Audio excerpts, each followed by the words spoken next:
Assalamualaikum warahmatullahi wabarakatuh. Kami dari kelompok 4 hari ini akan membawakan materi terkait strategi penerbitan saham. Anggota kelompok 4 kami ada 3 orang, yaitu saya sendiri Anissa Syahrul, kemudian ada Ibu Lintang, dan Ibu Andriani.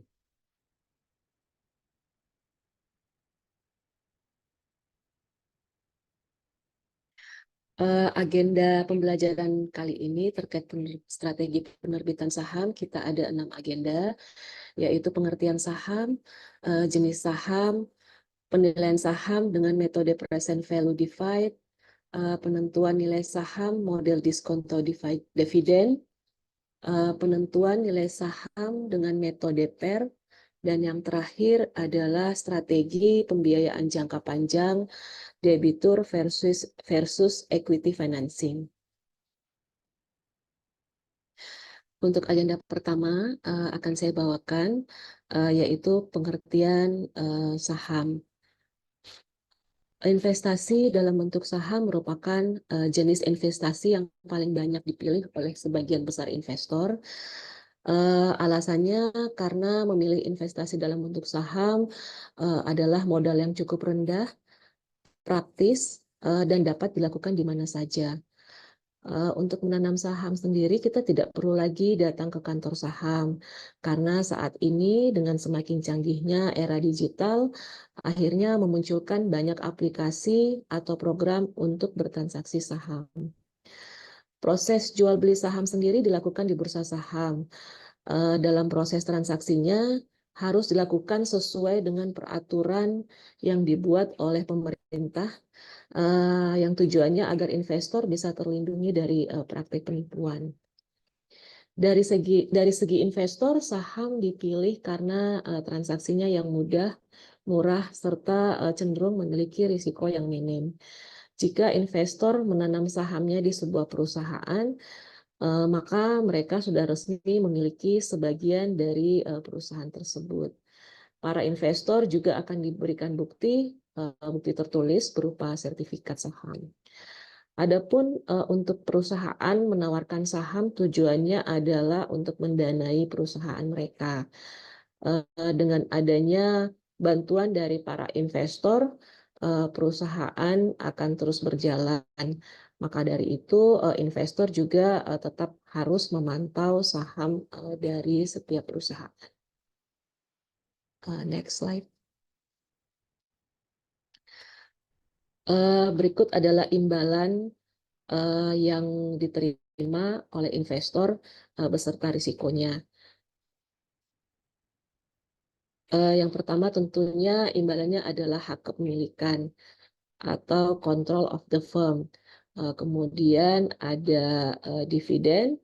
Dividen ini merupakan pembagian keuntungan yang diberikan perusahaan kepada investor yang diperoleh dari keuntungan perusahaan.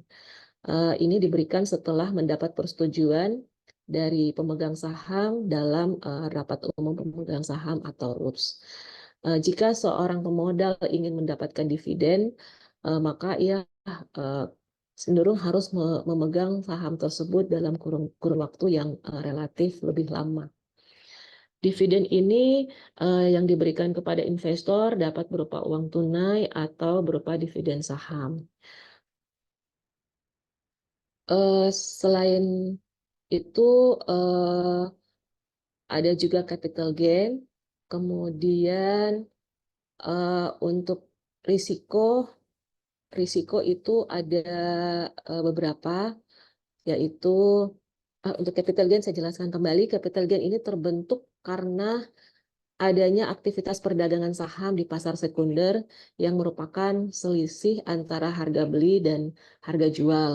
Contohnya A membeli saham di sebuah perusahaan dengan modal 3.000 per saham dan kemudian ia menjualnya 3.500 per saham.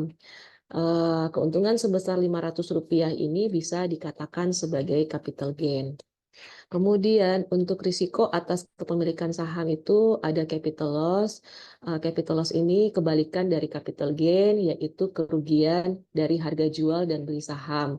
Dalam posisi ini investor menjual sahamnya lebih murah dibandingkan harga saat membelinya. Kemudian yang kedua yaitu tidak mendapat pembagian dividen, dan yang ketiga ada risiko likuiditas di mana kondisi perusahaan bangkrut yang dinyatakan oleh pengadilan atau perusahaan dinyatakan dibubarkan. Dalam hal ini, hak klaim dari pemegang saham mendapat prioritas terakhir dari seluruh kewajiban perusahaan. Kemudian, jika masih terdapat sisa dari hasil penjualan kekayaan perusahaan tersebut, maka sisa tersebut dibagi secara proporsional kepada seluruh pemegang saham. Namun, jika tidak terdapat sisa kekayaan perusahaan, maka pemegang saham tidak akan memperoleh hasil dari likuidasi. Kondisi ini merupakan risiko yang terberat dari pemegang saham. Untuk itu, seorang pemegang saham dituntut secara terus-menerus mengikuti perkembangan dari perusahaan tempat ia menanamkan sahamnya. Kemudian risiko yang keempat adalah delisting dari bursa efek. Next. Agenda kedua, kita akan membahas mengenai jenis-jenis saham. Next. Jenis saham berdasarkan klaim kita bedakan atas dua, yaitu saham biasa atau common stock.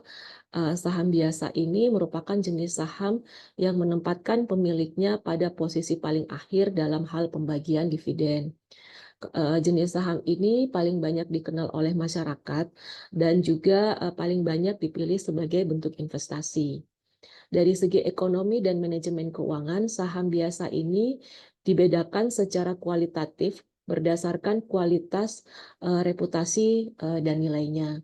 Kemudian saham jenis kedua berdasarkan klaim, yaitu saham preferen atau preferred stock. Pada praktiknya, saham preferen ini merupakan gabungan sifat atau ciri antara obligasi dan saham biasa. Oleh karena saham ini bisa menghasilkan pendapatan tetap seperti bunga obligasi, tetapi juga tidak bisa menghasilkan bunga tetap.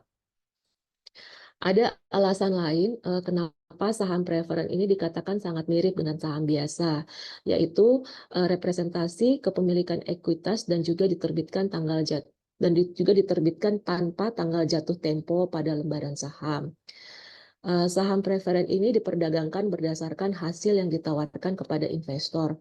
Maka secara praktis, saham preferen dipandang sebagai surat berharga pendapatan tetap dan juga bersaing di pasar modal. Saham preferen tidak memiliki hak suara dalam kesempatan RUPS.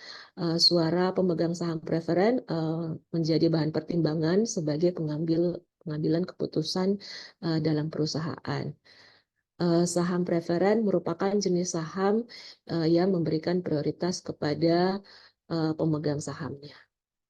Next. Ini tadi sudah saya jelaskan beberapa ciri saham biasa dan saham preferen. Next. Kemudian ada pembedaan jenis saham berdasarkan cara peralihannya. Jenis saham berdasarkan cara peralihannya ini terbagi atas yang pertama saham atas unjuk atau bearer share. Ini merupakan jenis saham yang secara fisik tidak tertulis nama pemilik pada saham tersebut sehingga mudah dialihkan kepemilikannya pada investor lain. Saham ini mayoritas pemilik bearer stock memang bertujuan untuk memperjualbelikan sahamnya. Walaupun nama pemilik saham tidak tertulis, namun kepemilikan saham tetap diakui, di mana masing-masing pemegang saham akan mendapatkan sertifikat saham yang dibuat khusus dengan menggunakan kertas berkualitas tinggi seperti uang, agar tidak mudah dipalsukan. Kemudian yang kedua ada saham atas nama atau register share.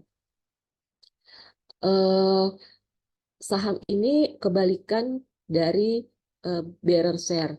di mana jenis saham ini nama investornya tertulis secara jelas pada kertas saham, dan untuk peralihannya memerlukan prosedur khusus. Prosedurnya adalah peralihan saham harus melalui pencatatan nama dari pemilik saham yang baru ke dalam buku khusus yang memuat daftar nama pemegang saham perusahaan. Apabila sertifikat saham ini hilang, pemegang saham dapat meminta penggantinya karena namanya sudah tercatat dalam buku pemegang saham. Dalam anggaran dasar juga diatur ketentuan mengenai pembatasan pemindahan hak atas saham. Hal ini dilakukan dengan keharusan menawarkan terlebih dahulu kepada kelompok pemegang saham tertentu. Next. Kemudian saham kita bedakan juga berdasarkan nilai kapitalisasinya, yakni ada 3 jenis saham. Yang pertama, saham yang kapitalisasinya berada pada nilai kurang dari 100 miliar. Saham ini kita sebut juga small cap atau third liner. Saham ini saham dengan nilai kapitalisasi pasar kecil, harga saham juga relatif kecil, fluktuasi dan volatilitas harganya tinggi, dan risiko juga cenderung tinggi. Kemudian saham jenis kedua ada yang berada di nominal 100 miliar sampai dengan 1 triliun. Saham ini juga biasa disebut medium cap atau second liner. Ciri-cirinya saham ini nilai kapitalisasinya adalah berada di pasar medium, kemudian sebagian masuk ke LQ45, kemudian saham yang diperdagangkan kinerja keuangannya cukup baik, harga cenderung fluktuatif, pergerakannya beragam, ada yang liquid dan tidak liquid. Kemudian ada saham ketiga adalah saham lapis 1, nominalnya di atas 1 triliun. Saham ini biasa juga disebut big cap atau blue chips, yang mana memiliki ciri-ciri saham dengan nilai kapitalisasi pasar besar. Kemudian menjadi penggerak IHSG dan LQ45, kinerja keuangan baik dan harga cenderung stabil. Next. Kemudian saham juga kita bedakan berdasarkan fundamental perusahaan dan kondisi ekonomi. Untuk jenis saham ini ada income stock, growth stock, speculative stock, cyclical stock, dan defensive stock. Untuk income stock ini saham mampu memberikan dividen yang lebih besar dari rata-rata dividen yang diberikan oleh saham lain. Kemudian growth stock ini saham yang emitennya memiliki pertumbuhan atau penjualan dan pendapatan yang tinggi. Kemudian untuk spekulatif stock ini saham yang diterbitkan oleh perusahaan yang pendapatannya tidak stabil. Untuk cyclical stock adalah saham yang pergerakannya searah dengan pergerakan ekonomi makro. Pendapatan berfluktuasi mengikuti fluktuasi bisnis industri. Kemudian untuk defensive stock ini saham yang tidak terpengaruh oleh perekonomian. Next.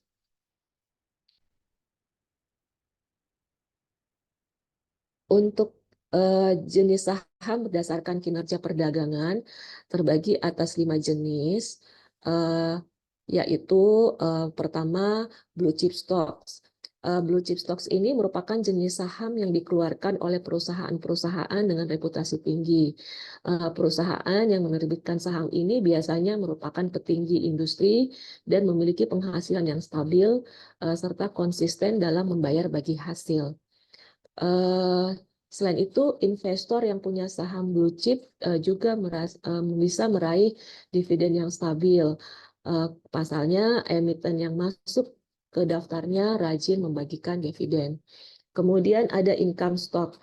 Jenis saham income stock ini atau saham unggulan ini selalu membayar dividen yang lebih besar dari rata-rata dividen yang dibayarkan pada periode sebelumnya. Oleh karena itu, pemilik saham income stock biasanya memiliki pendapatan yang secara konsisten terus meningkat. Yang ketiga ada growth stock. Jenis saham ini pertumbuhan pemasukan perusahaannya selalu tinggi, meskipun perusahaan tersebut tidak selalu menjadi petinggi di industri. Saham ini umumnya dibagi menjadi dua kategori yang berbeda, yaitu well-known dan lesser known. Saham well-known ini saham yang berasal dari badan usaha petinggi industri, dan sebaliknya lesser known merupakan dari perusahaan yang kurang populer. Kemudian yang keempat ada spekulatif stock.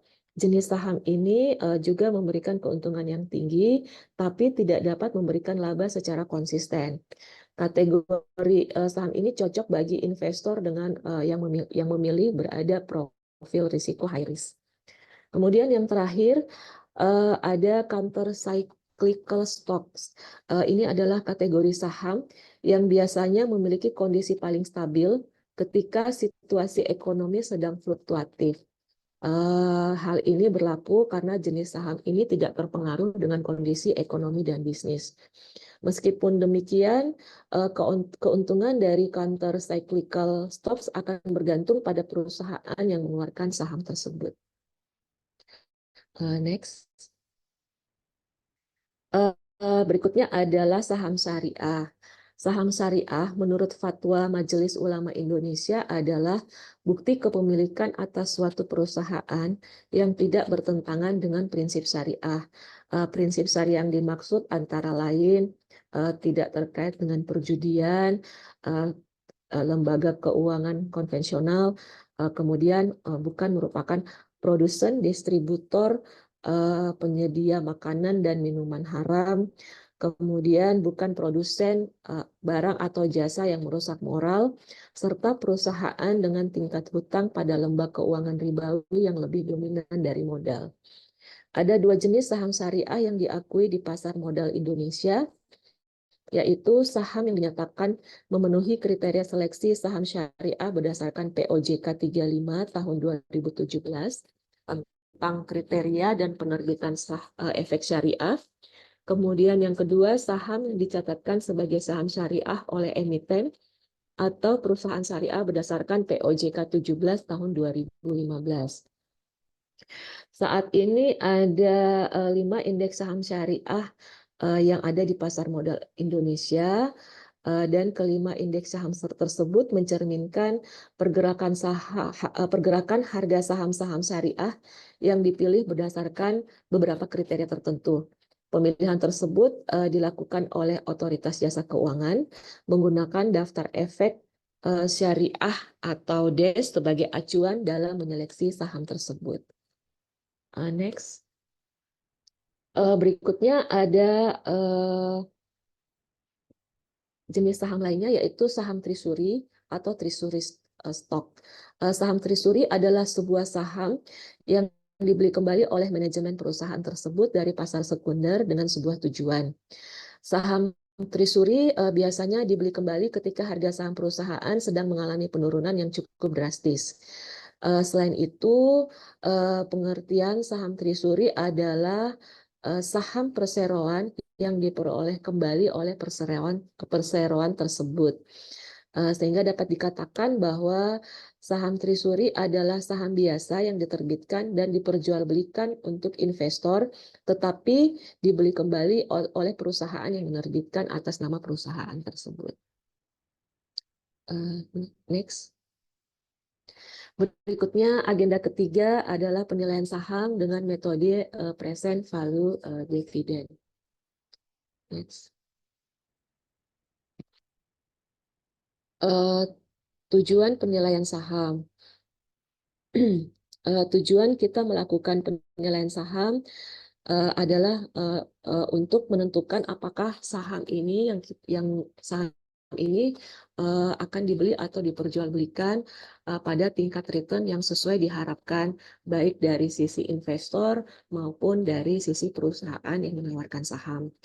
Penilaian saham sendiri merupakan suatu mekanisme untuk merubah serangkaian variabel ekonomi atau variabel perusahaan yang diramalkan atau yang diamati, kemudian menjadi perkiraan tentang harga saham dan nilai jual. Variabel ekonomi tersebut seperti misalnya laba perusahaan, dividen yang dibagikan, variabilitas laba dan sebagainya. Nilai saham ini kita akan bedakan menjadi nilai buku, nilai pasar, dan nilai intrinsik. Next.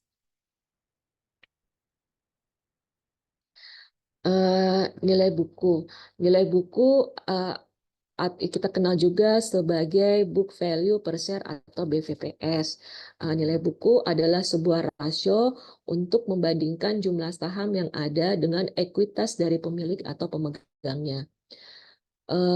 Melalui metode atau istilah ini, kita bisa mengetahui jumlah uang atau seberapa besar dana yang menjadi hak dari pemegang saham ketika perusahaan terancam akan dibubarkan. Nilai buku per saham juga diartikan sebagai jumlah penghasilan yang diterima dari pemegang aset jika perusahaan sudah menjual kepemilikannya. Aset tersebut akan ditawarkan menurut nilai yang sesuai dengan seberapa besar nilai bukunya. Fungsi utama dari nilai buku per saham adalah untuk menghitung atau menentukan nilai pasar per saham dengan perusahaan supaya dapat dibandingkan.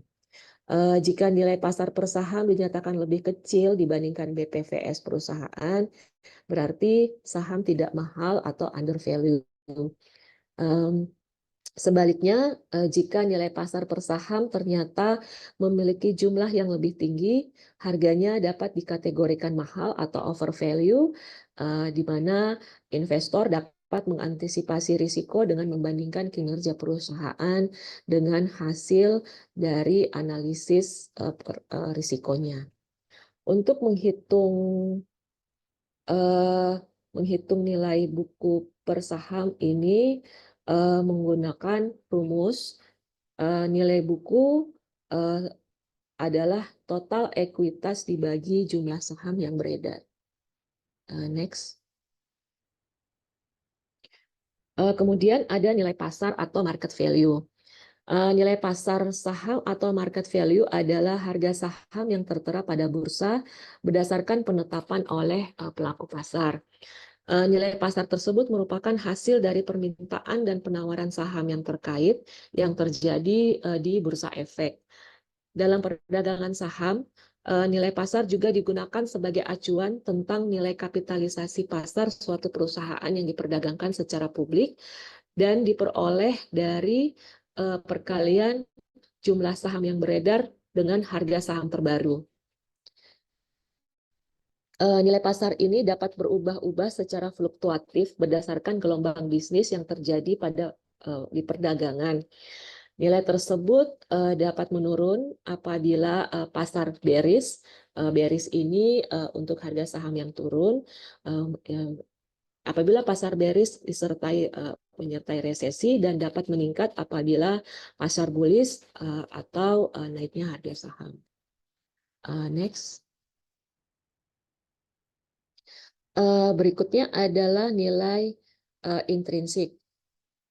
Nilai intrinsik ini pada dasarnya adalah nilai estimasi atau perkiraan nilai saham yang dihitung berdasarkan risiko dan pengembaliannya. Disebut juga sebagai nilai asli sebuah saham. Kita sering melihat ya harga saham yang ada di aplikasi saham online atau di sumber manapun sebagai tempat pencarian. Harga saham ini yang menjadi patokan utama untuk bertransaksi saham. Namun di balik itu ada nilai intrinsik yang tidak kalah pentingnya dengan harga aktual yang kita lihat di aplikasi atau sumber tersebut. Nilai intrinsik ini dihitung dari perolehan seluruh laba yang diterima oleh perusahaan. Jika laba semakin meningkat, tentu nilai intrinsik akan meningkat. Begitu juga sebaliknya. Nilai intrinsik ini perlu dihitung agar kita mengetahui nilai sesungguhnya dari harga saham tersebut. Kemudian untuk mengetahui nilai intrinsik tidak selamanya membuat kita untung. Kita juga bisa mengalami kerugian karena faktor-faktor tertentu. Apalagi yang namanya investasi saham itu risikonya memang terbilang tinggi dan banyak faktor yang mempengaruhi harganya yang sering naik turun. Namun, nilai intrinsik saham ini tetap bisa diandalkan untuk memilih saham terbaik yang berpotensi menjadi besar di masa depan nanti. Sehingga kita sebaiknya tetap memperhatikan cara menghitung nilai intrinsik jika memutuskan untuk berinvestasi jangka panjang. Next. Kemudian penentuan nilai intrinsik saham. Tidak seperti nilai pasar yang kita bisa lihat harganya di harga saham di pasar. Nilai intrinsik suatu saham hanya bisa diperkirakan dengan pendekatan tertentu. Pendekatan yang kita gunakan berbasis analisis fundamental yang terbagi atas pendekatan nilai sekarang atau present value dan pendekatan price earning ratio. Next.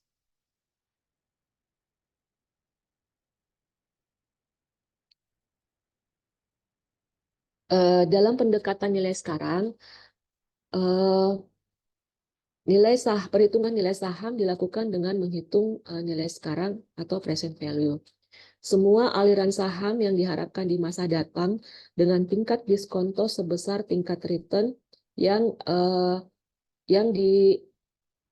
disyaratkan oleh investor.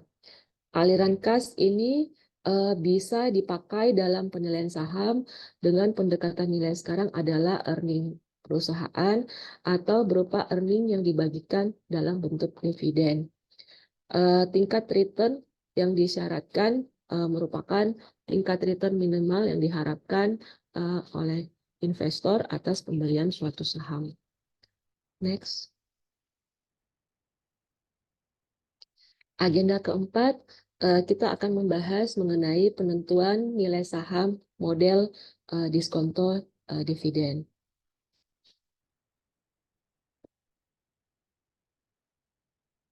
Model diskonto dividen ini kita juga kenal disingkat sebagai DDM, di mana harga saham dihitung berdasarkan kemungkinan besar dividen yang akan dibayarkan dan akan didiskontokan dengan tarif tahunan yang diharapkan. Dengan kata sederhana, ini adalah cara menilai perusahaan berdasarkan teori bahwa saham bernilai sejumlah diskon dari sejumlah pembayaran dividen di masa depan. Model DDM ini digunakan untuk mengevaluasi saham berdasarkan nilai bersih sekarang dari dividen di masa depan. Model diskon dividen memberi harga saham dengan menambahkan arus kas masa depan yang didiskontokan dengan tingkat pengembalian yang dibutuhkan investor untuk risiko memiliki saham tersebut. Secara teoritis, karena investor biasanya berinvestasi di saham untuk mendapatkan dividen serta apresiasi modal, di mana apresiasi modal adalah ketika Anda menjual saham dengan harga yang lebih tinggi daripada harga beli. Dalam kasus seperti itu terdapat dua arus kas, yaitu pembayaran dividen masa depan dan harga jual masa depan. Untuk rumus metode ini hasilnya didapatkan dari nilai intrinsik, yaitu jumlah nilai sekarang dividen ditambah nilai sekarang harga jual saham. Harga dividen diskon model atau DDM model ini merupakan adalah nilai intrinsik dari saham. Next. Jenis model diskon dividen. Ada 3 jenis model diskon dividen, yaitu yang pertama, model diskon dividen pertumbuhan nol. Model ini mengasumsikan bahwa semua dividen yang dibayarkan oleh saham tetap satu dan sama hingga selamanya, hingga tidak terbatas. Kemudian, model diskon dividen pertumbuhan konstan. Model diskon dividen ini mengasumsikan bahwa dividen tumbuh pada persentase tetap setiap tahun. Mereka tidak bervariasi dan konstan. Kemudian yang ketiga ada model dividen model diskon dividen pertumbuhan variabel atau pertumbuhan tidak konstan. Model ini dapat membagi pertumbuhan menjadi 2 atau 3 fase. Yang pertama akan menjadi fase awal yang cepat, kemudian fase transisi yang lebih lambat, dan akhirnya berakhir dengan laju yang lebih rendah untuk periode tak terbatas. Jika saham tidak membayar dividen, maka arus kas masa depan yang diharapkan adalah harga jual saham. Next.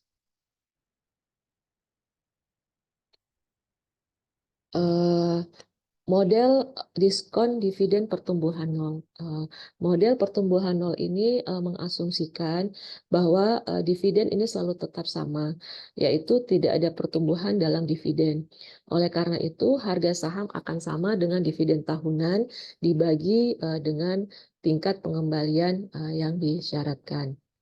Pada dasarnya, ini adalah rumus yang sama yang digunakan untuk menghitung nilai sekarang dari perpetuity dan dapat digunakan untuk menentukan harga saham preferen. Harga saham preferen yang membayar dividen dengan persentase tertentu dari nilai parinya. Saham yang didasarkan pada model pertumbuhan nol ini tentunya masih dapat berubah harga jika tingkat yang diperlukan juga berubah dan ketika risiko yang dirasakan berubah. Contoh model diskon dividen pertumbuhan nol.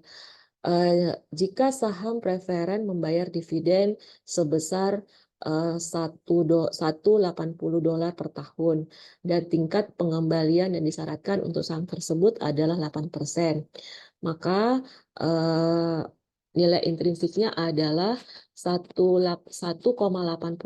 dibagi 0,08 yang menghasilkan $22,50. Kekurangan dari model tersebut adalah tentunya kita mengharapkan tidak sesuai ya dengan harapan pemilik saham, yaitu sebagian besar perusahaan tumbuh seiring waktu. Next. Untuk model DDM tingkat pertumbuhan konstan, model diskon dividen mengasumsikan bahwa dividen tumbuh dengan persentase tertentu setiap tahun dan digunakan untuk menilai perusahaan yang sudah matang, yang dividennya terus meningkat selama bertahun-tahun. Sedangkan untuk model diskon dividen pertumbuhan variabel atau pertumbuhan tidak konstan, atau kita sebut juga model diskon dividen multitahap, lebih mendekati kenyataan dibandingkan dua jenis model yang tadi. Model ini menyelesaikan permasalahan terkait unsteady dividend dengan asumsi perusahaan akan mengalami fase pertumbuhan yang berbeda. Tingkat pertumbuhan variabel dapat mengambil bentuk yang berbeda. Kita dapat mengasumsikan bahwa tingkat pertumbuhan berbeda untuk setiap tahunnya. Namun, bentuk yang paling umum adalah mengasumsikan 3 tingkat pertumbuhan yang berbeda, antara lain tingkat pertumbuhan awal yang tinggi, kemudian transisi ke pertumbuhan yang lebih lambat, dan yang terakhir tingkat pertumbuhan yang stabil dan berkelanjutan.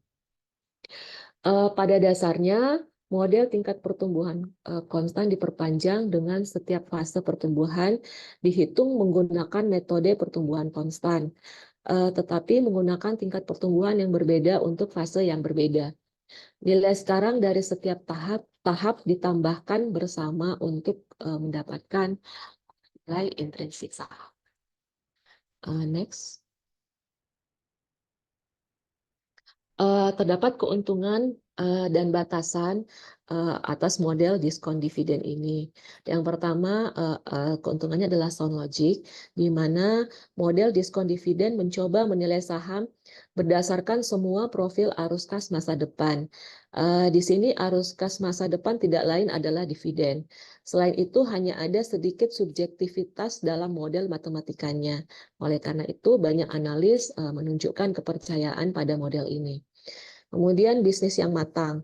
Pembayaran dividen secara teratur menyeratkan bahwa perusahaan telah jatuh tempo dan mungkin tidak ada banyak volatilitas yang terkait dengan tingkat pertumbuhan dan pendapatan. Ini penting bagi investor yang lebih suka berinvestasi pada saham yang membayar dividen biasa. Kemudian konsistensi, karena dividen dalam banyak kasus dibayar tunai, kemudian perusahaan cenderung menjaga pembayaran dividen mereka selaras dengan fundamental bisnis. Ini menyeratkan bahwa perusahaan mungkin tidak akan memanipulasi pembayaran dividen karena dapat menyebabkan volatilitas harga saham secara langsung. Kemudian batasan model diskon dividen adalah hanya dapat digunakan untuk menilai perusahaan matang. Model ini efisien dalam perusahaan matang dan tidak dapat menilai perusahaan dengan pertumbuhan tinggi seperti contoh Facebook, Twitter, Amazon, dan lain sebagainya. Kemudian sensitivitas asumsi, seperti yang kita lihat sebelumnya, harga wajar sangat sensitif terhadap tingkat pertumbuhan dan tingkat pengembalian yang diperlukan. Perubahan 1% pada keduanya dapat mempengaruhi penilaian perusahaan di range sekitar 10-20%. Kemudian yang kedua mungkin berikutnya mungkin tidak terkait dengan pendapatan. Di mana dalam teori dividen harus dikorelasikan dengan pendapatan perusahaan. Sebaliknya perusahaan dari sisi perusahaan bagaimanapun akan mencoba untuk mempertahankan pembayaran dividen yang stabil daripada pembayaran variabel berdasarkan pendapatan. Dalam banyak kasus perusahaan bahkan meminjam uang tunai untuk membayar dividennya. Next. Baik, demikian untuk agenda 1-4. Untuk agenda 5 saya serahkan ke Ibu Linta. Baik, terima kasih Ibu Anissa. Selanjutnya, saya Lintang akan melanjutkan mengenai penentuan nilai saham dengan metode price to earning ratio atau PER. Next slide. PER yang dalam bahasa Indonesianya itu sering disebut sebagai rasio harga terhadap laba bersih. Jadi sebenarnya apa itu PER dan mengapa penting untuk para investor? PER ini adalah suatu ukuran dalam dunia keuangan, terutama ketika berbicara tentang saham. Secara sederhana, PER ini mengukur hubungan antara harga saham suatu perusahaan dengan laba bersih per sahamnya. Jadi ketika kita akan membandingkan harga saham dengan laba bersih yang dihasilkan oleh perusahaan tersebut, kita dapat mengetahui seberapa mahal atau murahnya nilai saham tersebut di pasar. Nah, ini diilustrasikan. Contohnya, misalkan suatu saham memiliki PER yang tinggi. Misalnya PER-nya 20. Nah, ini artinya investor harus membayar 20 kali laba bersih per saham untuk membeli saham tersebut.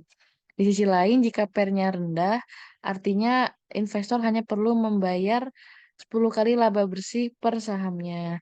Nah, pertanyaannya adalah kenapa kita harus concern terhadap PER? Jadi PER ini memberikan gambaran tentang seberapa mahal atau murahnya suatu saham. Semakin tinggi PER artinya semakin mahal nilai sahamnya dan sebaliknya. Artinya investor ini dapat menjadi petunjuk, artinya dapat menjadi petunjuk bagi investor apakah saham tersebut sedang overvalue atau undervalue. Atau dalam bahasa sederhananya, apakah harga saham ini sedang mahal atau murah. Jadi dapat menjadi pertimbangan bagi para investor ketika membeli saham tersebut. Karena kalau misalkan pernya tinggi, artinya harga saham terlalu tinggi. Kalau misalkan harga pernya itu harga pernya rendah, artinya dapat menjadi kesempatan bagus bagi investor untuk membeli saham tersebut dengan harga yang relatif murah. Next slide. Nah, di sini saya akan menjelaskan fungsi PER. Pertama-tama, PER ini digunakan untuk menilai valuasi saham. Artinya adalah PER memberikan gambaran apakah suatu saham sedang dinilai terlalu mahal, terlalu murah, atau sebanding dengan laba yang dihasilkan oleh perusahaan tersebut. Misalnya jika PER satu saham tinggi, itu mungkin menandakan bahwa saham tersebut dinilai terlalu mahal dan mungkin tidak menjadi pilihan yang baik untuk dibeli. Dan sebaliknya, jika PER itu rendah, artinya saham tersebut under value, yaitu nilainya rendah dari yang seharusnya dan ini menjadi pilihan yang menarik untuk dibeli. Kemudian yang kedua, pair ini dapat mengidentifikasi potensi keuntungan. Nah, caranya bagaimana? Yaitu dengan membandingkan pair dari satu saham dengan saham lainnya dalam industri yang sama atau dengan rata-rata industri atau indeks pasar. Di sini dapat mengidentifikasi saham-saham yang memiliki potensi keuntungan yang lebih tinggi atau lebih rendah. Jadi jika pair suatu saham lebih rendah dari rata-rata industrinya, itu dapat menjadi kesempatan yang baik bagi para investor untuk memperoleh keuntungan yang lebih besar. Dan yang terakhir adalah pair membantu dalam pengambilan keputusan investasi. Meskipun pair ini tidak dapat dijadikan satu-satunya faktor dalam pengambilan keputusan investasi, namun pair ini memberikan wawasan atau pengetahuan kepada investor untuk membantu mereka dalam membuat keputusan yang lebih baik dalam memilih saham sesuai dengan tujuan dan strategi investasi mereka. Next slide. Selanjutnya, ini adalah rumus untuk menghitung PER yang menjadi salah satu indikator dalam menganalisa saham.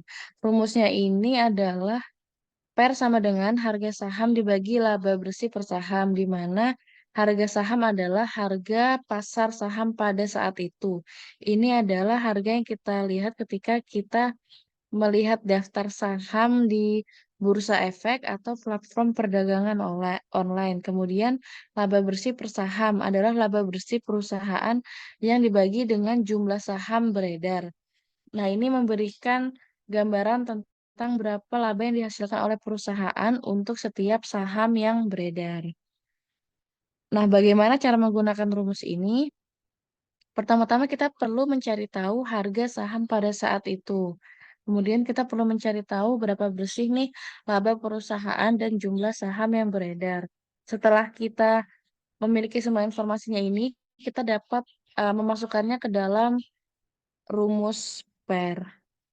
Next slide. Nah, di sini saya memberikan contoh studi untuk menghitung PER. Di sini saya menggunakan contoh Bank BCA atau di bursa saham itu kodenya BBCA. Di sini saya memberikan contoh bahwa harga saham pada saat itu nilainya sebesar 15.000 dan laba bersih perusahaan BCA untuk tahun terakhirnya adalah 1.500 per saham. Nah, dengan menggunakan rumus PER ini dapat menghitung PER sama dengan 15.000 dibagi 1.500 sehingga menghasilkan angka 10. Nah, PER yang sebesar 10 ini menunjukkan bahwa pasar bersedia membayar 10 kali lipat laba bersih per saham untuk memiliki saham BCA.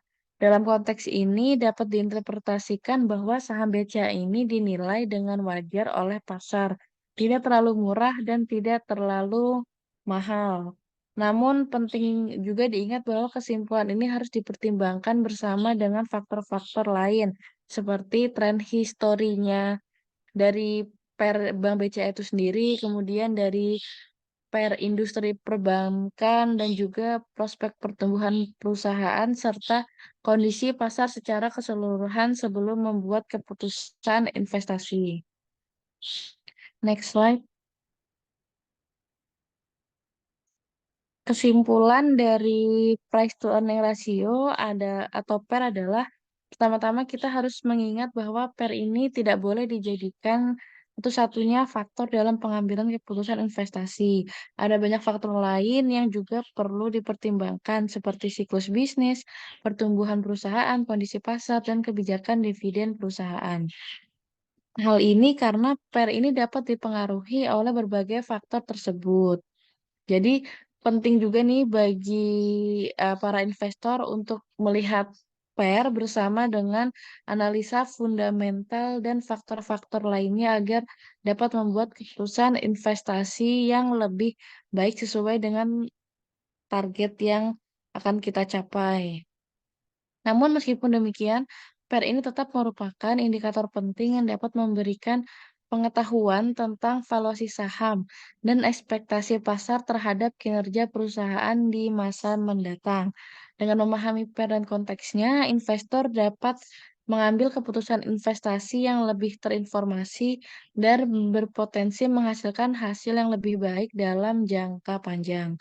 Jadi, kesimpulan akhirnya adalah PER memberikan gambaran tentang harga saham dalam hubungannya dengan laba bersih perusahaan. Namun, kita harus melihatnya sebagai bagian dari analisa yang lebih luas dalam membuat keputusan investasi. Selanjutnya, materinya akan disampaikan oleh Ibu Andriani. Baik, terima kasih Mbak Lintang atas penyampaiannya terkait penentuan nilai saham dengan metode PER PER. Saat ini saya akan menyampaikan terkait strategi pembiayaan jangka panjang. Eh, Terdapat dua jenis sumber dana pembiayaan jangka panjang, yaitu peningkatan modal dan hutang, yang mana hutang tidak selalu terjadi karena kondisi perusahaan sedang bermasalah, namun sering juga digunakan untuk menjaga perputaran keuangan dalam proses bisnis. Untuk meningkatkan aset perusahaan, agar perusahaan tersebut dapat berkembang, maka dibutuhkan penambahan modal dan atau hutang. Next. Baik, di sini saya akan menyampaikan definisi hutang jangka panjang. Hutang merupakan kewajiban keuangan yang dimiliki oleh perusahaan kepada pihak lain yang belum terpenuhi, yang mana sumbernya bisa dari pinjaman perbankan, leasing, penjualan obligasi, dan lain-lain yang digunakan sebagai sumber dana untuk operasional perusahaan. Hutang juga dapat dibagi, terdapat dua jenis hutang, yaitu hutang jangka pendek dan hutang jangka panjang, yang mana hutang jangka pendek merupakan hutang yang pelunasannya berdurasi kurang lebih dari 1 tahun. Ini biasanya digunakan untuk modal kerja perusahaan. Sedangkan hutang jangka panjang merupakan hutang yang durasinya lebih dari 1 tahun, yang biasanya digunakan untuk investasi perusahaan seperti pembelian aset, peralatan, mesin, maupun properti, yang tujuannya adalah untuk memperkuat posisi perusahaan dengan meningkatkan posisi aset tetap, yang mana seluruhnya tergantung dari perjanjian kedua belah pihak. Next. Jenis-jenis hutang jangka panjang terbagi ada 3, ada hutang bank, hutang obligasi, dan hutang hipotek. Yang mana hutang bank yaitu pinjaman yang didapatkan dari bank untuk yang digunakan sebagai modal kerja atau investasi perusahaan guna perluasan usahanya. Sedangkan hutang obligasi ini merupakan satu jenis pendanaan jangka panjang yang digunakan perusahaan untuk mendapatkan suntikan modal tambahan, yang bentuknya dapat berupa surat pengakuan hutang dengan nominal tertentu. Yang ketiga, hutang hipotek, yang merupakan hutang jangka panjang juga, dan yang pengajuannya diajukan dengan agunan berupa aktiva tak bergerak, contohnya bangunan atau tanah. Perjanjian hutang hipotek ini biasa disebut dengan mortgage dokumen, yang menyebutkan tentang apa jenis aktiva yang digunakan sebagai jaminan beserta perjanjian kredit lainnya. Next. Di sini ada kelebihan dan kekurangan hutang jangka panjang, yang mana yang pertama kelebihannya adalah arus kas itu akan terencana dengan baik.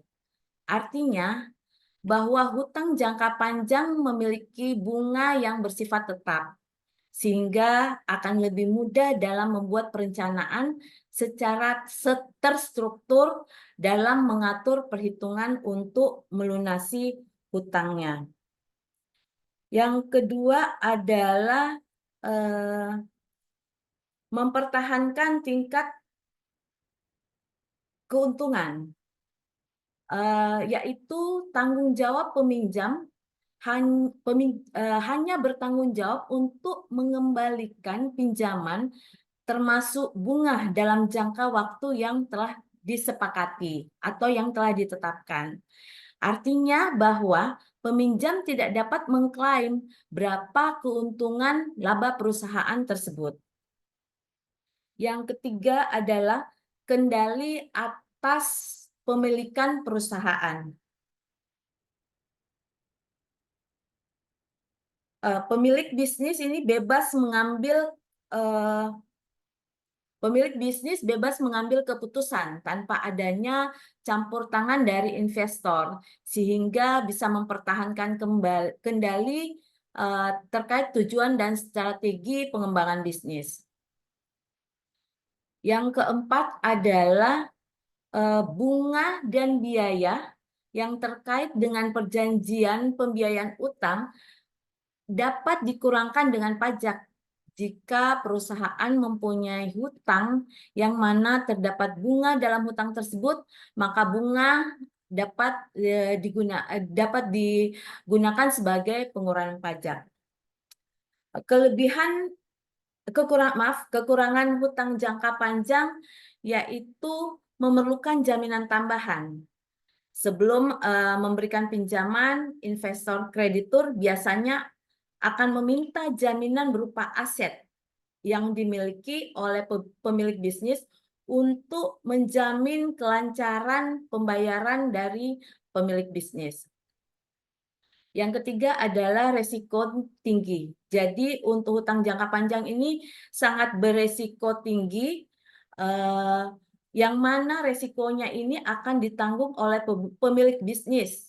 Bahkan pemilik bisnis akan kehilangan atas aset sebagai jaminannya apabila terjadi wan prestasi. Yang ketiga adalah batasan dari pemberi pinjaman.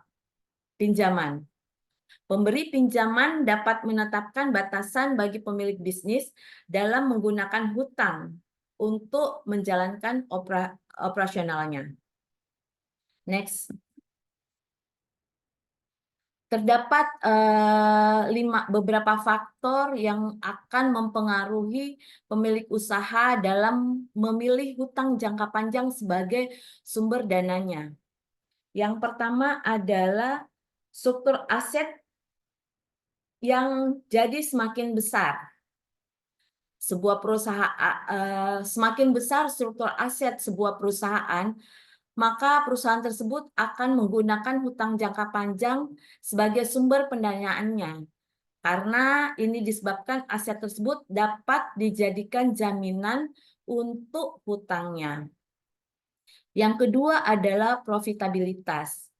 Dengan ditetapkannya target profit sebuah perusahaan, maka perusahaan tersebut akan membutuhkan sumber dana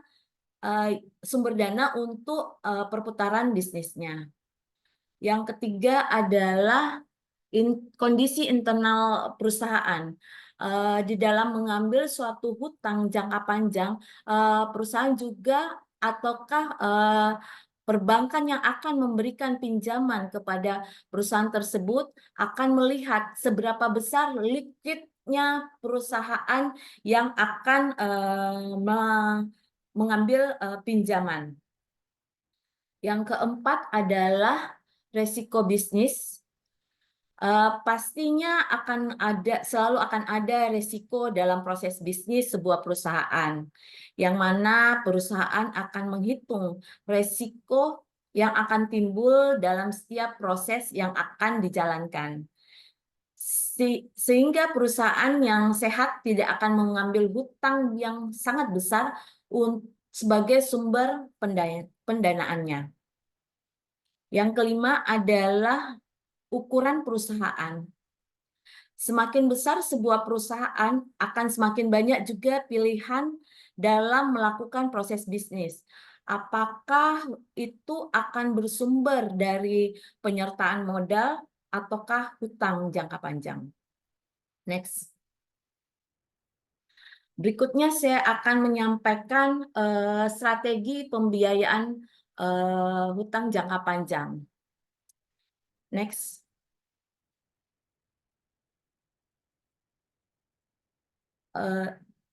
Definisi pembiayaan ekuitas.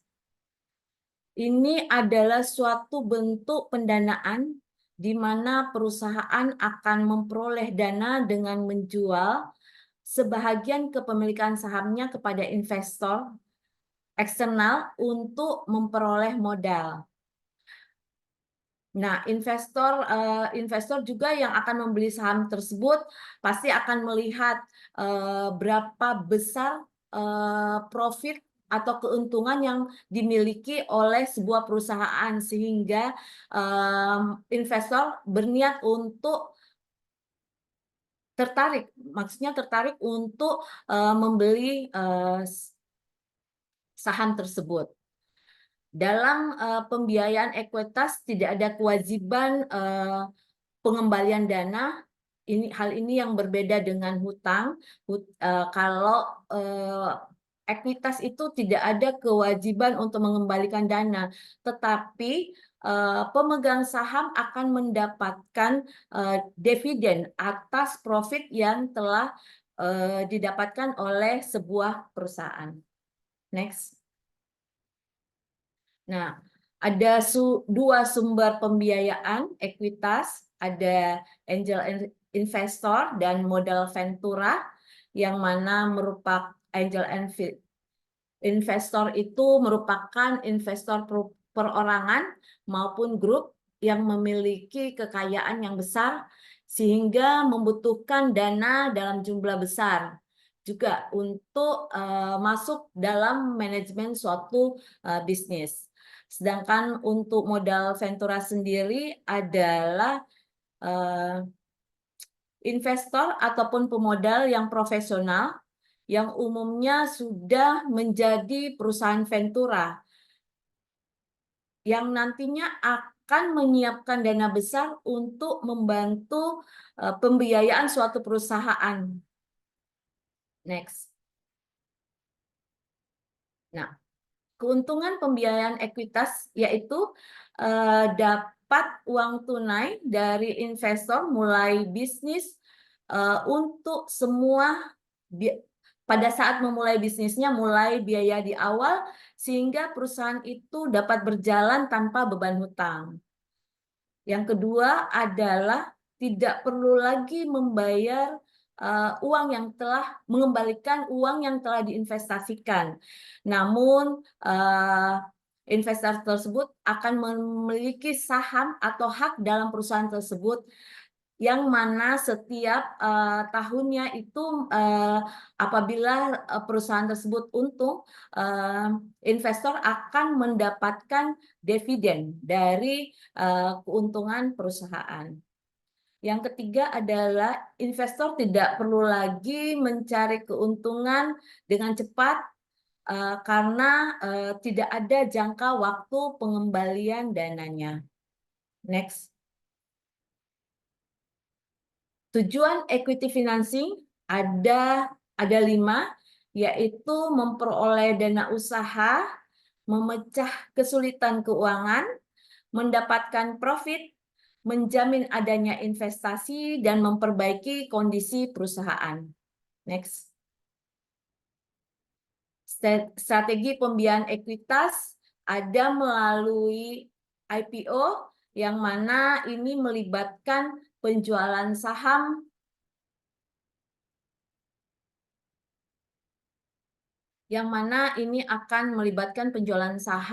kepada masyarakat umum melalui IPO yang bekerja sama dengan underwriter atau penjamin emisi untuk melakukan proses penawaran saham kepada investor. Yang kedua adalah penawaran saham swasta, yang mana strategi ini biasa diambil oleh sebuah perusahaan untuk menjual sahamnya kepada investor, institusi, atau perorangan secara privat tanpa melalui proses penawaran umum saham, yang mana akan memberikan fleksibilitas yang lebih besar dalam struktur kepemilikannya. Yang ketiga adalah pendanaan ventura. Ini melibatkan investor profesional atau perusahaan yang menyediakan modal kepada perusahaan yang berpotensi tinggi, terutama perusahaan yang baru ataukah yang masih dalam tahap awal pengembangan investor. Next. Proses pembiayaan ekuitas, ada crowdfunding dan ada program saham karyawan. Crowdfunding itu adalah strategi yang banyak melibatkan individu ataukah investor kecil untuk menyumbangkan dana dalam bentuk ekuitas perusahaan. Sedangkan program saham karyawan, yang mana saat ini saham karyawan ini sudah banyak diterapkan oleh perusahaan-perusahaan karena di dalam pemilikan saham oleh karyawan perusahaan tersebut itu berupa kompensasi atas insentif yang ataukah bonus yang telah diberikan kepada karyawan. Next. Mungkin demikian yang materi yang saya bawakan. Saya kembalikan ke Ibu Anissa. Silakan Ibu. Baik, terima kasih. Demikian pemaparan materi terkait strategi penerbitan saham dari kami kelompok 4. Saya Anissa Syahrul, Ibu Andriani, Ibu Lintang mengucapkan terima kasih dan mohon maaf apabila masih terdapat kekurangan pada pemaparan kami kali ini. Assalamualaikum warahmatullahi wabarakatuh. Waalaikumsalam.